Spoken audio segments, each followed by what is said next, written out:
There's so much guilt associated with truth. But when you have the courage from love to share what's true, my friend Mark Grove says liberation is then a two-way street. It's never a one-way street. And I don't know what the future holds, like who I'll meet, if we'll repair. I don't know. But what I do know is who I am today is a version of me that is so much more available and connected and willing to be in the truth versus the discomfort of trying to manage all the reactions people could have to the truth, including my own, and therefore wanting to bury it, which I think it's terrible because I think a lot of people live with a lot of that.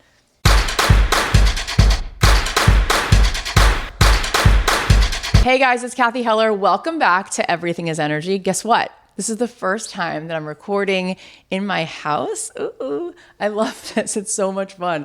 I was inspired by Chloe in Wonderland because she sits on this like wraparound couch. And I thought, I love when things get to be easy, right? I feel like as human beings, we're so married to the idea that things have to be hard. Why? Why can't you just be sitting barefoot, cross-legged on your couch with somebody that you love and having the best conversation? Yes, sign me up. Okay, so this is historic. First time we're doing this. And I'm so happy to do this because today my friend, coach, and colleague, Hope Lutz Firsel, is here. And she's so cute.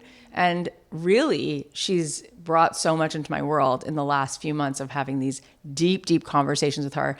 She is a coach that meets men and women at phases in their life where they are ready to make the changes that they know they've needed to make for a long time. She specializes in relationships. If you're going through a divorce, if you're exploring really committing and connecting to a deeper part of yourself, which would allow you then to call in the right person, and life in general. And I personally have been the beneficiary of speaking with her. And I want to say something. I want to give a shout out to the internet because a lot of people say like social media, this, that, and the other thing. I personally, by the way, love social media because I curate what I look at. My For You page is like people making sugar cookies and redoing real estate and deep things that open my mind and connect me to my soul. So that's what I look at. And then what I put out, I hope, is something that feels inspiring and relevant and conscious. And Hope and I first met because she had been listening to this podcast and she had been connecting to what I'm putting in the world. And at one point, I saw a message from you, and I realized that you were now in South Florida and I'm in South Florida. And I said, I think the divine timing is such that it's time for us to connect. And so welcome to this podcast. It's so full circle. Oh, it's so wonderful to be here. I love you. I love you. I feel like we've definitely connected in other lives. Yeah. You know what's really special to me is that there are people that you meet them and instantly you feel safe with them. You feel like, yes, I feel like I've known you my whole life. 100%. Yeah. And so that's what I feel. And I want to get into a bunch of juicy things because we've had some of the deepest conversations I've ever had in such a short time.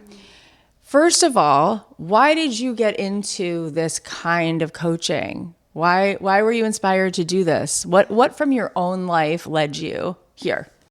Well, I've always been fascinated with psychology and mental well-being. And after graduate school, where I studied organizational behavior, which was, it was so fascinating. I went out on understanding sociology, like Daniel Pink, like human behavior. It's so cool. It's all I eat, sleep, and breathe since I was, 18. And the London School of Economics, we studied how psychology works in the workforce. And after that, I got a job as a management consultant helping Fortune 500 through corporate change, mergers, acquisitions, and such. And while I loved all of it, I loved talking about the culture and the employee morale and the communications. What really lit me up was the one-on-one work with the C-suite, the leadership team, to talk about who do you want to be when you go through this huge change? And so from that work, then, in my own time with my passion, studied life, became a life coach, and did that before it was even in vogue.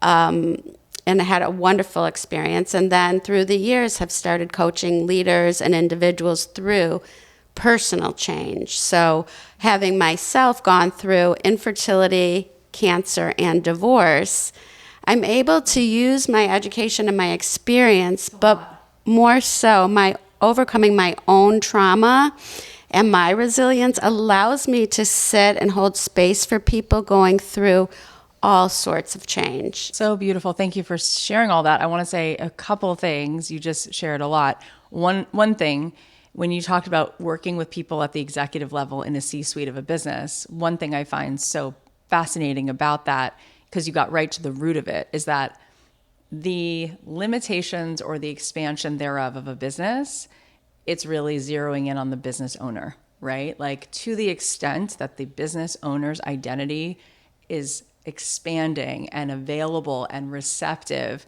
the business will see the similar, right? It's a mirror. But when the business owner is experiencing any kind of their own limitations and lack and scarcity, it completely shows up in the business and the way they run their team, and the business feels it. And it's amazing how life is just such a mirror. That's one thing I just wanted to say. And I think it's powerful that you started there, because I think that conversation is just so juicy. In fact, I've often heard people say, if you want the best therapy of your life, start a business, because in the entrepreneurial journey and how you think and how you perceive and how you run a team and the decisions you make and the risks you take, you will confront parts of yourself. And it's so fun and so juicy. If you're up for it, it's the best therapy of your life in some ways. It's such a mirror. Also, what you said that you went through, I can relate. I went through 9 rounds of IVF, lots of fertility stuff. Cancer, really hard. I have not, may we not be tested from that. I don't even know like how people go through something so scary and you're on the other side of it. That's huge. And the divorce piece that you went through. I want to start, I think where I want to go next is like talking about the relationship part and who you've become, because I think people listening to this show, I think that there are, it's interesting. I had this come up for myself yesterday. I was laying on the table doing some Reiki, not that I was performing it, I was receiving this like Reiki fascia sort of body movement work, somatic release work. And the best way I could describe it is that this woman, she's an amazing practitioner, Rachel, she said, I'm going to push on different parts of your body and hold, and you can take some deep breaths, and some of it might be neutral. Some of it might feel like it's loaded with some information. You don't even have to analyze it. Just let yourself feel what there's to feel, and your body will have whatever relief it needs because your body holds on. And so we were going through it, and it was kind of lovely and beautiful, and some of it just felt good, like kind of like a pressure point massage, reflexology, I guess you'd say. And then she gets to this part in my hip. And I've heard yoga teachers say that hip openers, I've heard people say we do a lot of that in yoga because our emotions get trapped in our hips. But I hadn't really let that land until yesterday. She was pressing into this part of my hip, and she just very lovingly said, it's safe to feel that. And all I can tell you is, you ever have these moments, which I know you do, and I'm sure my listeners do, where you're just getting downloads, like some portal has been open and there's just information coming in, and you don't know exactly how to communicate that information, but you're feeling there is a level of awareness that's coming online, that's growing for you. And so what I can tell you is she's pressing on my hip, and I had this knowing that there's the authentic me, who I really am, and she's like somewhere in my hip, right? Meaning there's a version of me that I sort of learned to perform, or I've sort of learned to wear some kind of a persona and play some kind of a role and almost overcompensate for this part of me that is the more authentic, vulnerable. And some of what I heard was like, there's pain, there's anger, there's rage, there's sadness.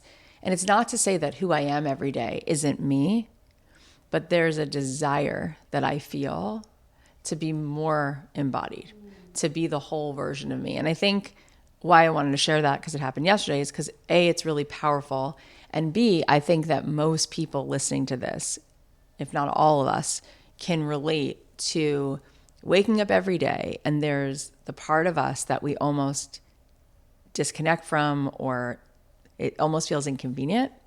And then there's the version of us who we're used to showing up in roles, whether it's as a mother, as a friend, as a wife, in our work. And then something doesn't feel fully satisfying. Something feels like it's off. And I think when you go through all the things that you've gone through, it's a portal to deepening your relationship with yourself. And when you get to places in your life where you hear the truth of your soul, you can't unhear it. And then things start to get interesting, because sometimes then things in your life are no longer in alignment. That's right. And things have to change. And I've heard people say they go through certain moments in their marriage or certain moments with their health, and they're like, I have to change what I'm doing. I have to change the way I show up at work, or I have to change the amount of stress, or I have to change the way I take on too much, or the codependent. We don't realize how all of it comes into play. And so I'd love to hear, for you personally, what did you start to understand about yourself that led you to know there's a bigger, more honest version of me that's calling me forward, and therefore there's like changes I need to make, because it is so scary to step into the version of our identity that's really powerful. Yes. That most people will stay in situations that feel less than optimal. Yes. To avoid what is unfamiliar. Exactly. Yeah. No, people will choose comfort even if they know it's a negative experience than something new. For me, I would say infertility taught me surrender. It's where I really learned that it's not just up to me what will happen in life. And no matter how I tried, you have to let go and surrender to the universe and God and what will be.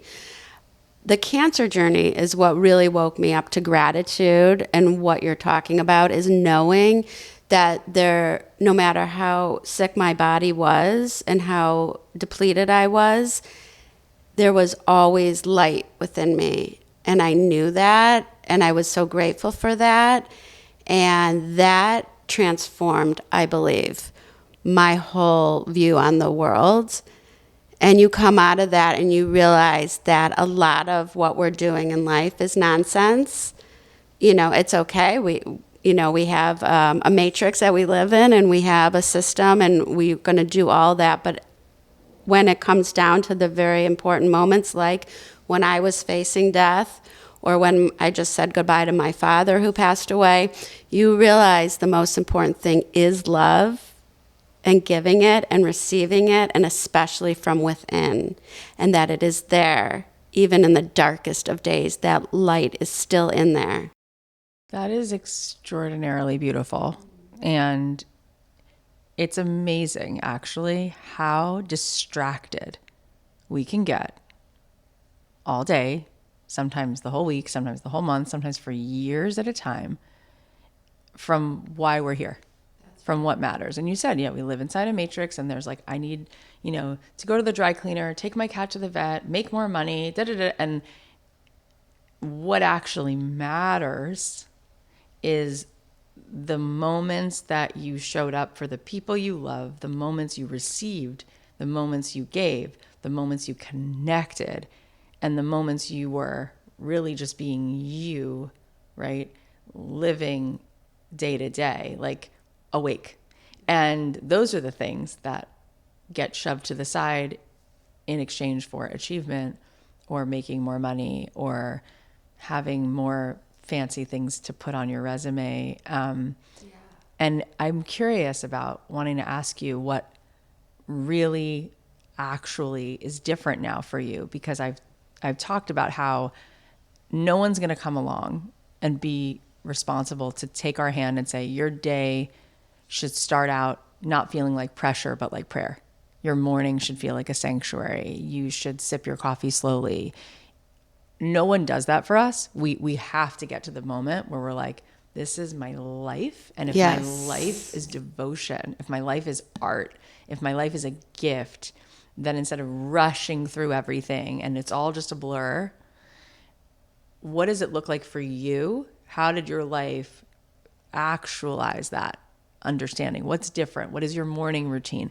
How can people be inspired to actually make those shifts? Because it sounds beautiful and we kind of know it, but then to actually do it feels... You lose touch of it, of course, when, even the most transformed monk will still experience, it's the human experience, right? The anxiety, sadness, the mind going in circles, that's all part of life. It's the awareness, it's having the awareness and talking to yourself like a friend to say, oh, there you go again.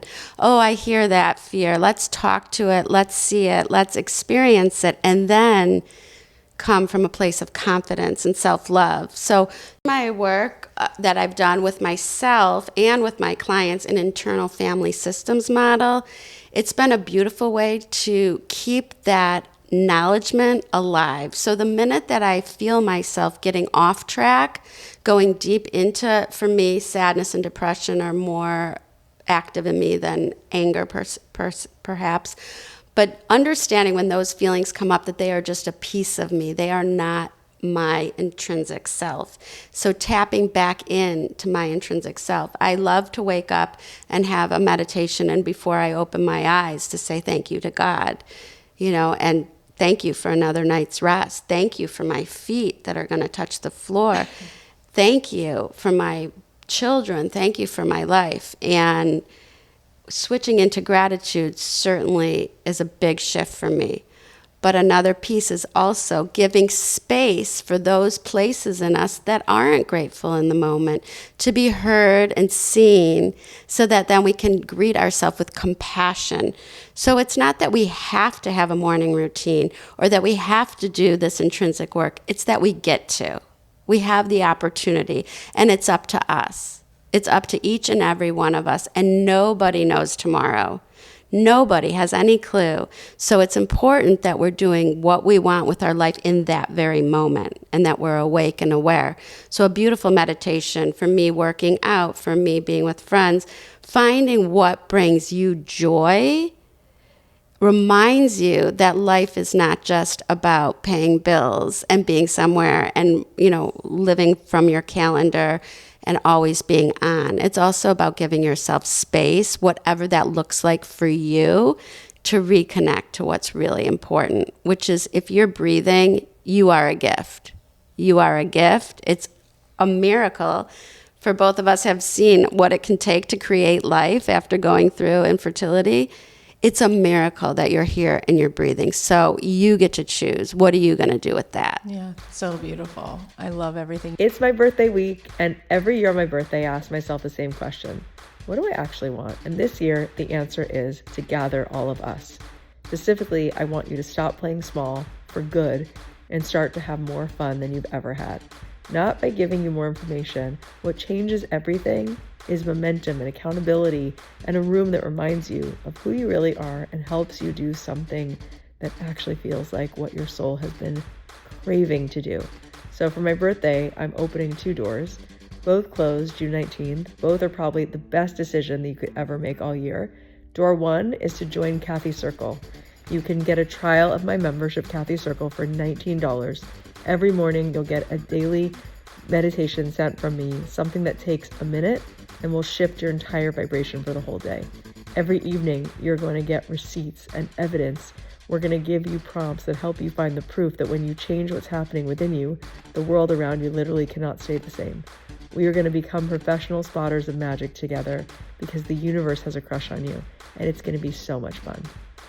Door number 2, if you want to choose that option, is to join Cathy's Inner Circle. It's open right now, and you can try it for 1 month for $497 before the investment moves up, because you can also join for the year at half price. But whatever you decide, this is such a deal. This program includes live mentoring sessions with me several times throughout the week. You're going to be able to have that one-on-one access to me, to have real coaching. You're also going to be given my course, which is a 12-week course where I'm showing up twice a week to help you through really what are the steps to unlock the gold that is all around you and within you. You are going to love this. And if you sign up for 1 month trial, guess what? You also get this 1-day immersion I'm doing called Rich for Good, which is going to help you change your relationship with money. And that one day is $497, and you get it included if you try the Inner Circle for a month. You can join me in either way. Go to cathyheller.com/circle. Both of these doors are amazing options, and they both close on midnight on my birthday, June 19th. Whatever you choose, choose from a place of what your higher self would ask you to choose. So often people listen to this podcast and it's time to actually stop thinking about it and start implementing it, because the life that's meant for you isn't waiting on more information. It's waiting for you to make a decision about who you are and what your life gets to look like. I think one of the things that I have really been kind of blessed, like a skill of mine, is to turn moments into gratitude, to turn moments into like find a higher thought, change the story, like know that life is rigged in your favor. And that gets you pretty far, right? Like just having I have like a certainty that there is 99% of reality I don't see with my eyes, and God's got that part. And then there's the 1% of reality we see, which is really a dot of the whole story. And therefore, everything I know is always leading me to the right place in the right time. And while that's true, what you've helped me with is understanding that I still felt with all of that there was something missing. And I was wondering, what is missing? I would sit on my swing in the morning and pray, or I'd go out for a walk, and there would be tremendous like peace and clarity and certainty. And then this feeling of almost feeling guilty that something feels like it's missing. And what you helped me understand is the missing piece was making room to really connect to what is. And we were talking about it a few weeks ago on a session. You were coaching me, and we were talking about, you said, close your eyes and, let's see if you can remember an early memory where you maybe felt this aspect of yourself. And I shared with you that when I was 4 years old, I needed to get stitches. I fell in the living room, and we went to the hospital, and I can remember the feeling and the intensity and how scary it was as a little kid, and my face was, gushing with blood and all the things. We get to the hospital, and my parents were smart to say that they wanted to wait for a plastic surgeon because there would be a scar on my face. And we waited, and they did whatever they could to keep me okay so I could wait for the surgeon. And then the surgeon came, and he was stitching me up, and it definitely hurt. And I remember so quietly, quiet as a mouse, the tears just quietly streaming down my face. And I remember my parents and the surgeon saying, "She's so good. She's so quiet. It's so good. It's so beautiful. How could anyone be so good?" As if not feeling my feelings made me so good. And they meant well, right? And I remember the doctor saying, "I have done so many of these, and I've never seen a child be so still." And he blew up his glove into a balloon and put a happy face on it. And he said, you are amazing. And for years, there's so many other instances in my family where everyone's like, "Cathy's got it. She's so capable. She's easy to please. She doesn't fuss," this and that and the other thing, to the point where there was so much of my own experience that I buried in myself. And the other day, when you created that space for me to feel that, it's a hard thing to make sense for other people. But what I'm going to say is I felt a level of joy later that day that I hadn't felt in so long, because I realized what was missing was me being me. Like, life is lifey. You and I both lost my dad passed away 2 years ago. You recently lost your dad. There are so many things that feel frustrating in life. There are things that we don't understand and confusing, and God understands and knows that part of this is that we're going to have a human experience, and part of it is that we're going to feel the full spectrum of emotions. And so I had built a life where I had a couple of the puzzle pieces. I was like, I'm going to know how to change my vibration. I'm going to understand how to feel really deeply connected and in gratitude which is huge. And you just said that. But what you also said was really, and my mindfulness teacher used to say, coming to the table every morning and inviting all the parts of you, that they're all welcome. And really, what are we looking for all day long when we're doing our work? Hopefully it's purposeful, or when we're with somebody we love or with a new friend, where we're looking for connection. So who are we ultimately looking to connect to? Our soul, God, and whatever information wants to be known, the part of us. And nobody outside of you can know you if you're not willing to know thyself. And so I want to thank you for that. And I also want to bring up a sentence that you said that is gorgeous, and I want you to speak on it. In that conversation you and I were having, you said, it's almost like we exile parts of ourselves. Yes. Say more about that. Yeah. So, for instance, in this story, when you were a little girl and you had all this positive reinforcement for being strong, for not shouting or screaming, not showing your pain. So you exiled that piece of you because you learned in that moment, well, if that scared or in pain or piece of me that is upset as I'm getting stitches, if that piece of me, we push it down far enough, I'll keep getting the accolades. And the truth is, and I love that you say and, not but, and the little scared girl in there who is getting stitches and has blood coming out of her face does deserve to have the floor, does deserve to cry, deserves to be heard. And so then when you will give it the floor, the self in you that is, we both believe, connected to God, we know that, that piece has the space, just like God has the space to hear the pain, has the space to see that little girl, to hold that little girl, to allow her to feel all of those feelings, because they are all welcome. There's no bad part. So when we exile those pieces, we are cutting off a piece of ourselves. And what I believe is you are extraordinary. You're one of the best at the discipline of taking your mind from a negative place to a positive place. And I love that you have that skill, and you've taught me that skill. That's what really invited me into your podcast. I love how you view money, you know, that this is a currency that is always here. And what are you going to do to open your possibility to this currency? But that exists within this notion that all is in flow, all is welcome. I heard Zach Bush talking about how he was a doctor at a monastery, and there were all these beautiful monks living there, praying there, meditating there. And he thought to himself before he went, I'm paraphrasing, but he said something like, before I went, I figured they're not going to need much of me, because if they're in such a state of enlightenment, their bodies are probably going to feel really good, which is not a big leap to think that. I would think that as well, right? Well, he said that people would come in to see him, and there were definitely days where his schedule was filled, like these monks needed him. And he found it fascinating that they had ailments, because he really had thought, if you're spiritually feeling amazing, your body is going to feel great.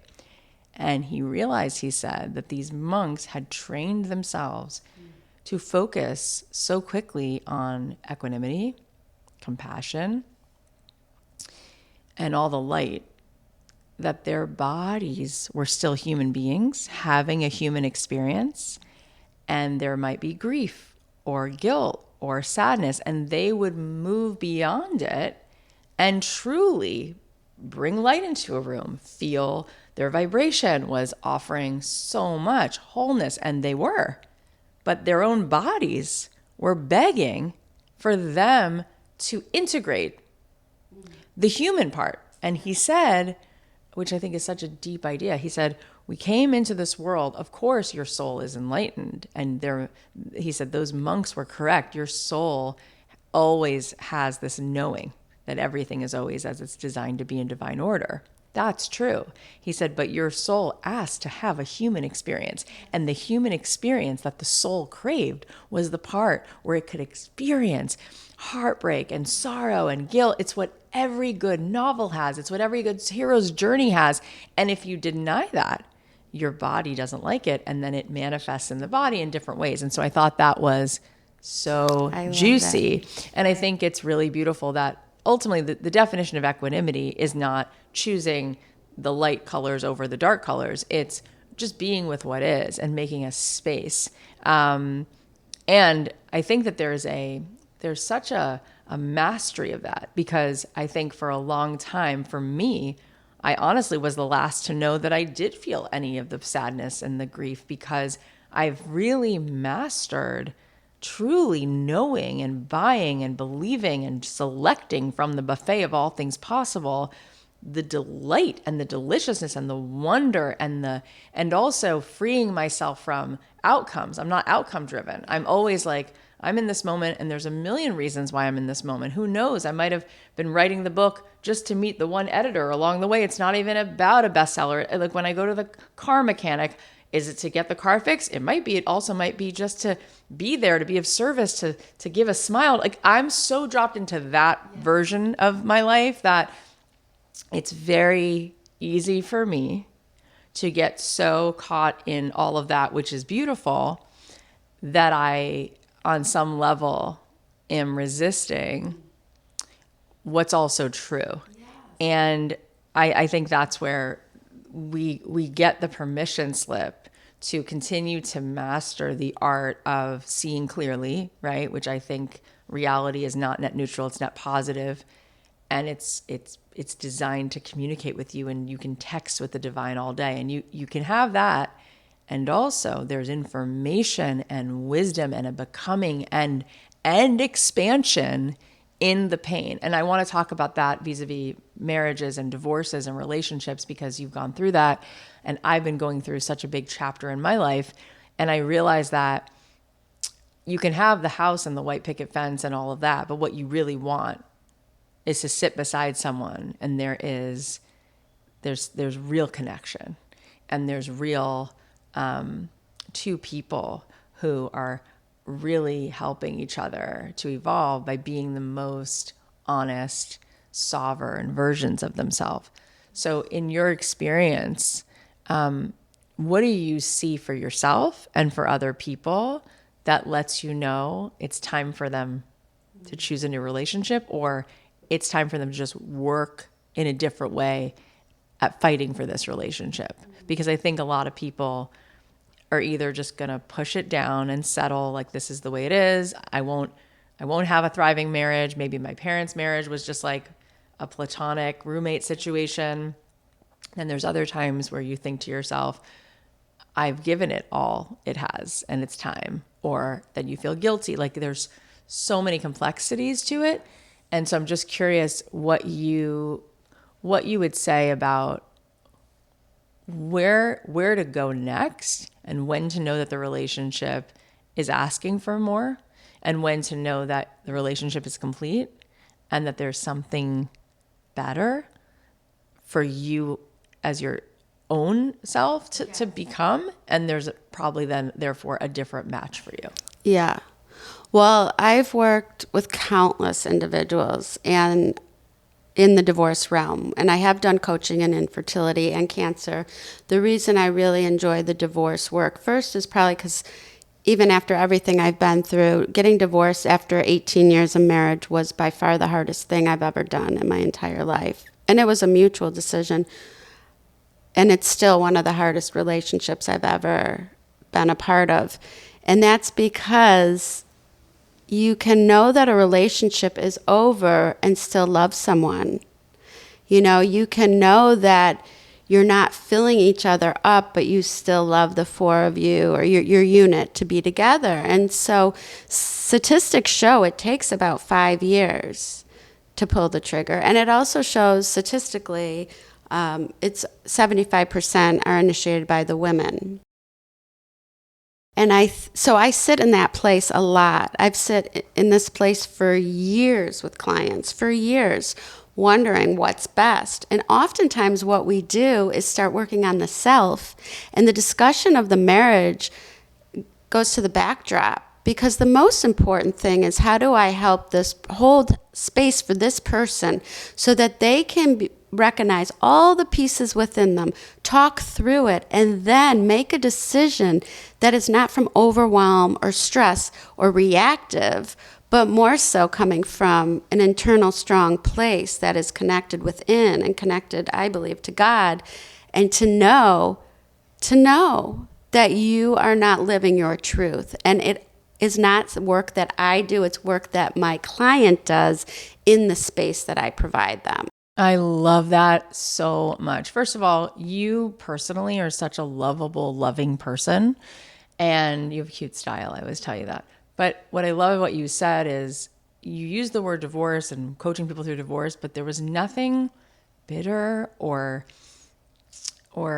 there was no resistance in what you said. What you just said was just so much love. And I think we need to have more conversations about this, because I mentioned that I picked this white couch because Khloe Kardashian has a white couch on her podcast. But my daughter, who's almost 15, said to me, Mom, I want you to watch Khloe and Tristan, her ex, have this conversation. They're so loving to each other. They're such good co-parents. They're such friends to each other. He has a brother who has epilepsy. They take care of him together. She's like, Mom, people don't know that people can have all kinds of chapters in their relationship, but they can all, the through line is love. They can all be laced with love. And I thought, she's so bright that she knows that and sees that. And I think her dad and I show that to them. I love her dad. And, he is like one of the deepest soulmates in my life. And our therapist said to us, she's like, I never share about my life, but I will say, she said, my parents got divorced when I was 8 and got remarried 15 years later, and they're amazing together. And she's like, I'm not saying that happens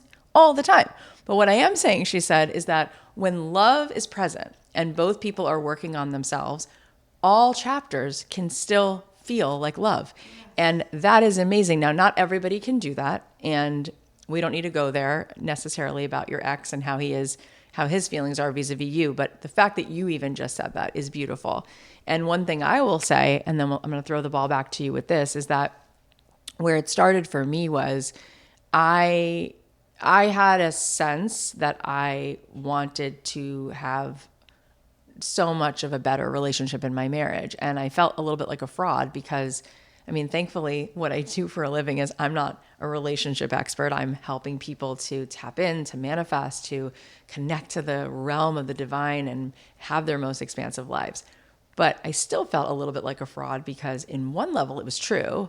I was Mary Poppins jumping into the sidewalk chalk of the most amazing photos that became my life, right? And I'm really good at manifestation and turning my thoughts into things.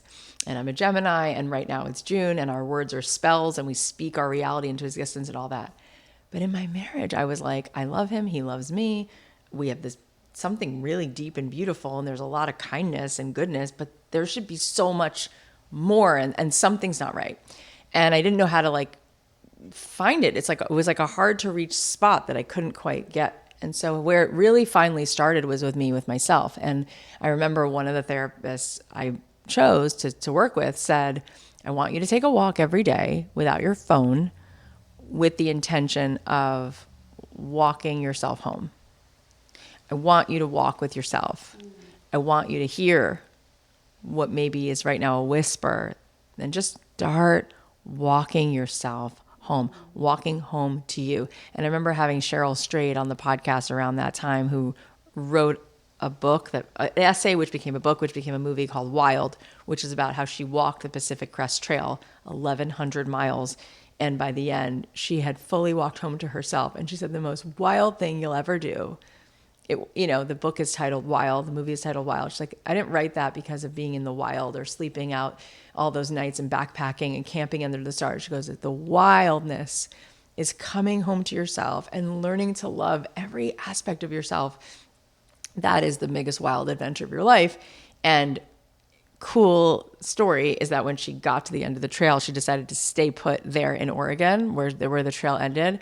And she met her soulmate within 3 months of it because she had walked home to herself. And I remember talking to her on the show while I was taking these walks, which were much, much more microscopic walks, like 30-minute hikes in LA.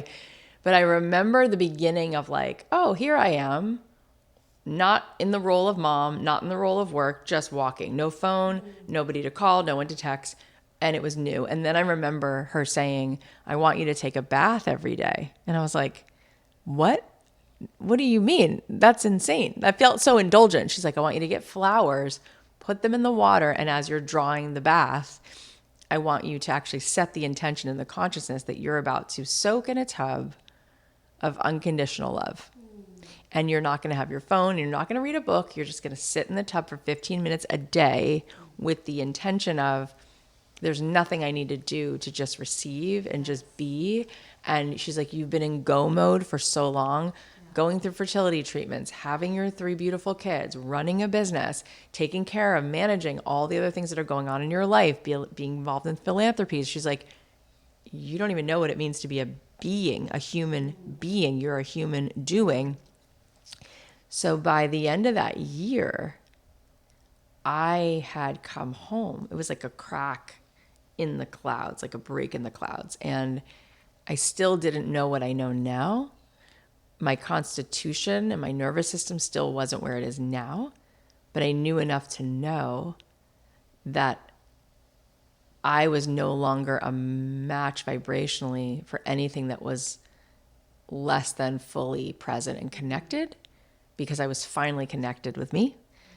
And then what's really beautiful is that in the relationship, even as we started to split apart, I watched that it became a gift where he started to also feel more awake and conscious. And even now, the conversations we have about where's our relationship going, you know, what will be, what wasn't, what could be, whatever it is, it's coming from such a higher place of really loving each other and ourselves.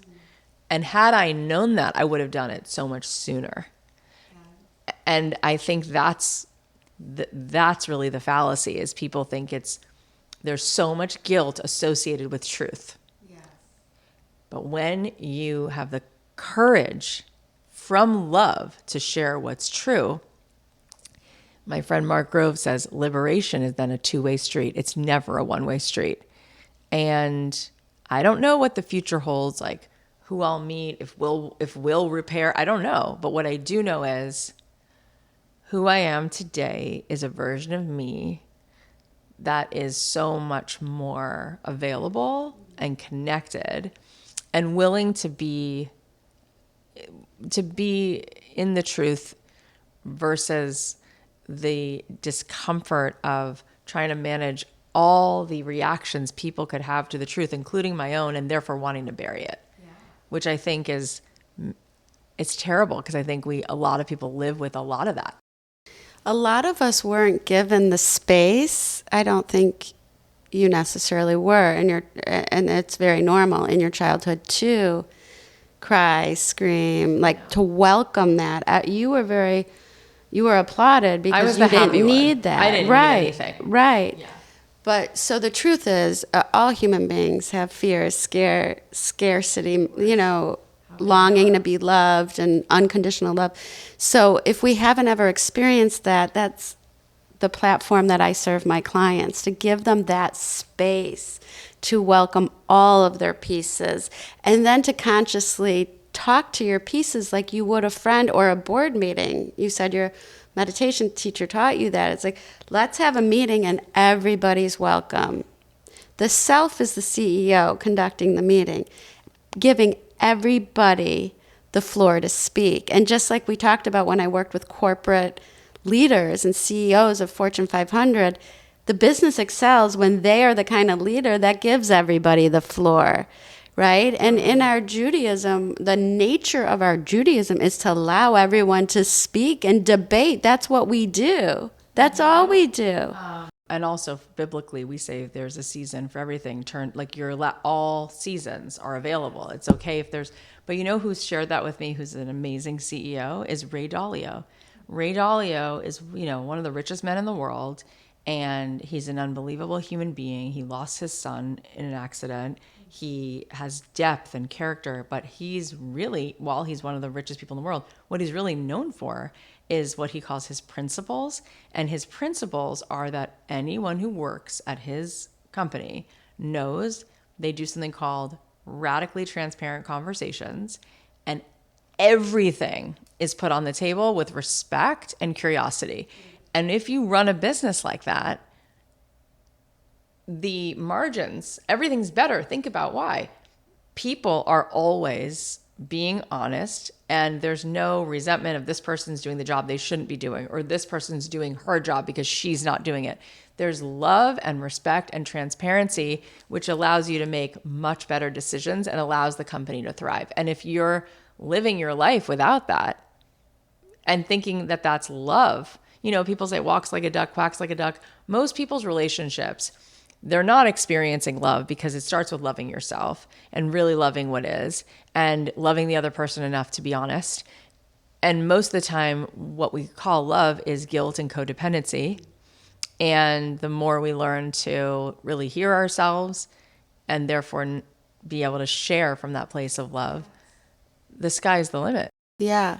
Love and compassion, to welcome these pieces and welcome in a boardroom with other members, but within also to welcome all of these pieces, the dark and the light, to know that they all are there to try to help serve you.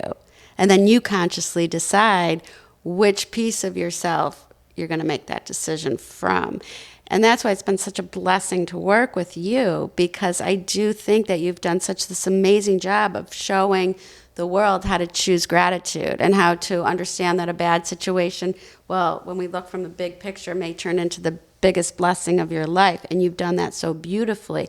And now to have the opportunity to hold a precious space for you to explore all of the pieces and to know they are all welcome and they are all beautiful in their own ways and they're all serving you to protect you in some way has been truly one of the greatest honors of my career. Oh my gosh, that's so sweet. Thank you. It's true. I feel like one thing that's interesting that's happening for me now, and I'm curious what you would say about it, but everything is already here. Okay. God doesn't live in past, present, future. It's just now, right? That's what Eckhart Tolle means. The power of now is that God doesn't live in a 24-hour day. It's not a 365-day year. It's beyond space and time. It's now, which means everything's already been asked and it's given. It's already here.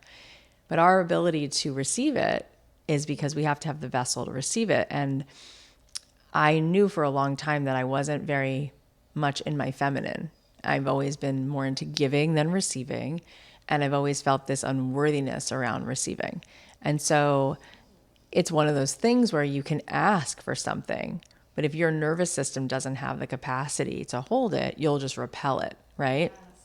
It's kind of like, I'm dating myself, but one of my favorite movies is When Harry Met Sally, and they meet each other, and at the beginning, they don't even think they like each other very much. Yeah. Turns out they're the best thing for each other, but when she's dating a kind of emotionally unavailable, jerky guy, and then she meets him, and next thing you know, she's like, wait a minute, I spent all my time with you. Why am I chasing this guy, right? Yeah. Who's cheating on me and all of the rest. And it's like she didn't have the capacity in the beginning to even recognize that she would be available for someone who's that consistent and steady and all of that, right? So if we want what we say we want, we have to have the ability to receive it. And so I know that for me, that's something that I've been working on. And I'm curious for you, for yourself, and for the clients that you work with, what do you think is the journey there to actualize being the version of ourselves who can receive that which we say we want in a relationship? I think that it comes from creating a space where we can move through our feelings of overwhelm or anxiety and really, really tap into our inner self, which is there to be confident and joyful and in flow. And the more we can tap within and really harness ourself with a capital S, we can look at the world with more calmness and clarity and make strategic decisions and be confident. And the reason I love the divorce work, while I've coached people through infertility and cancer and all different kinds of changes in divorce, this is a new beginning. So if we can really learn how to welcome all parts and motivate from our internal self, we can start this new life with confidence and grace, and we'll go back to the world as better individuals, better parents, better neighbors, better business leaders. The divorce doesn't crush us, it can break us open. And that's what I've learned from, infertility, cancer, divorce, is that the lotus blooms from the mud, right? And in religion, we know there's all stories of horrible despair and really difficult things. And from it blooms beautiful gardens, and the rainbow is filled with lots of colors, not just happy and pink and joyful. Every piece of us holds a place and a part. It's so beautiful. What do you think for women or for men, because you work with men and women, when they're going through the ending of a relationship? What's the hardest part? What do they usually need the most help with? The hardest part is letting go. Letting go. It's been my hardest part too. It's a social experiment when you've given this person your hand and you've, said in front of the world that you're going to be together forever. And so when you begin to separate, you don't have the formalities that you do when someone dies. However, this relationship is going to die, and as it was. You're going to transform into something new. But as your soulmate, as your wife or husband, that is coming to an end. And so letting go of who that person represented for you, who they were, and realizing that they're not that person anymore. And so a lot of times I have my clients create their own ceremonies to end the marriage. I had a mikvah to solidify the ending of the marriage and starting new. And so a lot of my clients, as your therapist has told you, taking walks or baths or writing things down and lighting it on fire, some way to let go of who that person was for you and the visions of the future. The future is now we get to create all new visions, because it's no longer the image that you've been settled on since your wedding day. Yeah, the letting go is huge. And, when we are in relationships, very often the way that society portrays it is that the objective is this relationship no matter what. And what's interesting to look at is from a soul perspective. The blueprint of the soul is that you came into this world for your soul curriculum to become the potential. And it's between you and God. Like, you're on this hero's journey. And so everyone who comes into your life, it's about, are you continuing to help each other to evolve to your soul potential? And sometimes the relationship was perfect as it was because it completed its contract and it did what it needed to do. Yes. So that you could continue to evolve. And sometimes the relationship just changes forms and you become a different person and you have to get remarried in a different way because you have to have a totally different agreement and consciousness and contract and on and on and on. There's multiple ways that can go. And I think we just live in a society which is, it's very rigid in terms of it feels like it's this, that, or the other thing. And it has to be in a box when ultimately the only thing that's real is love. And when you continue to come from what is the highest and best order for all considered, that is where things can get really amazing. And we know a lot of people who deny themselves their evolution because they're not willing to face it. So maybe they end it without facing it, or they just keep recreating the same dynamics, or they stay in something forever, but they were miserable. And what if there's another option, which is I'm going to choose love and walk beside whoever is in my life and then allow whatever's best to happen. And I won't be rigid to any of the possibilities. Yeah. Right. And it's really beautiful to see what can happen from that place. So, it's been amazing to connect to you and I'm really just so grateful for your presence. And I'm not surprised that you've had the social psychology background you have, the journey you've had on your own through your own challenges, because you specifically as a person make such space and it's such a feeling of love and light and safety that it really adds to your wisdom, right? Just you personally, who you are, and the wisdom you have is a really beautiful combination. Thank you. I really am grateful to all of the healers that I saw through all of my work. You know, through the infertility, the cancer, the divorce. It was my coaches, and it's my turn to give it back, you know. Everybody where they can find you and follow along on your journey. Yeah, so my name, Hope Firsel. So they can always find me on social media at Hope Firsel or my website, hopefirsel.com. And if they've heard this podcast, to write Cathy, just text me Cathy, and we'll get started right away.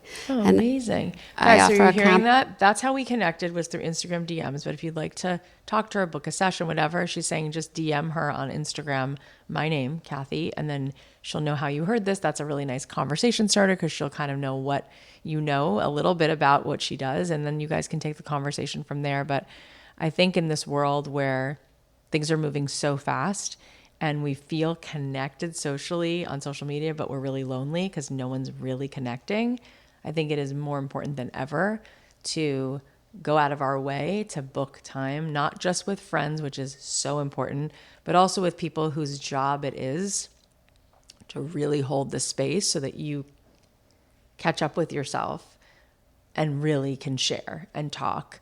And you're a phenomenal coach. Thank you.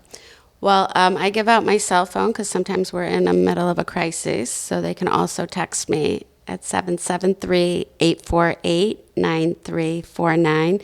Just say Cathy, and for all of your viewers, I'm offering a complimentary session. Oh, that's so nice. Amazing.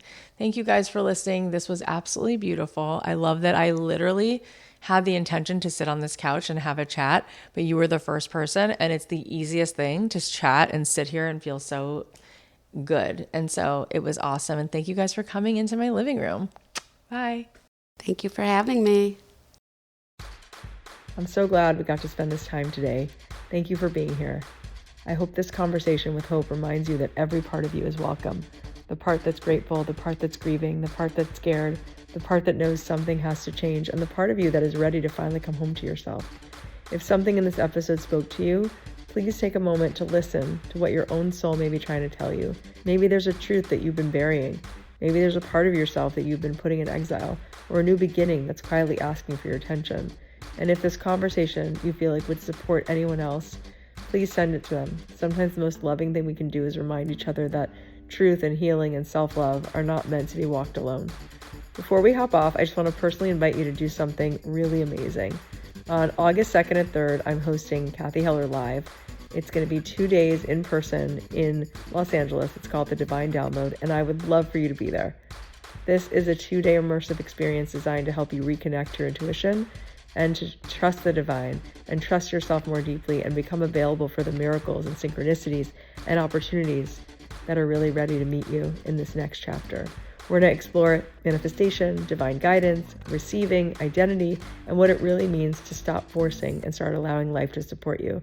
I'll be joined on stage by incredible friends, including Samantha Skelly, Rudy Ricksteins, Craig Siegel, Mignon Francois, and I'll be doing so much good coaching and teaching live on stage for 2 days.